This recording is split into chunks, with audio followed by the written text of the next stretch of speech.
أهلا بيكم في حكاية جديدة من حكاوي هند التركي. أمثالنا الشعبية كتير، وكل مثل وليه أصل وحكاية. والنهاردة هنتعرف مع بعض على أصل المثل الشعبي اللي بيقول المنحوس منحوس ولو علقوا على راسه فانوس. يا ترى إيه حكاية المثل ده؟ أنا هقول لكم.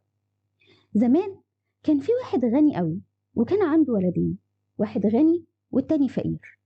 الناس دايما كانت بتلوم على الراجل ده وتقول له انت ازاي ما بتساعدش ابنك الفقير علشان يتجوز ويعيش حياته زي اخوه الغني. فالراجل كان دايما يقول لهم ساعدته كتير بس ابني ده منحوس. الناس لمت عليه وقالت له لا ازاي، انت لازم تساعده. فقال لهم ماشي، انا هساعده وهديله فلوس بس بشكل غير مباشر.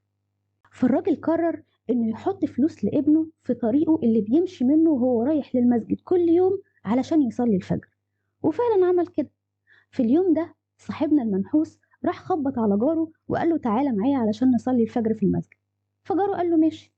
وهما ماشيين صاحبنا المنحوس بص لجاره وقال له تراهني ان اقدر اروح المسجد وانا مغمض عيني.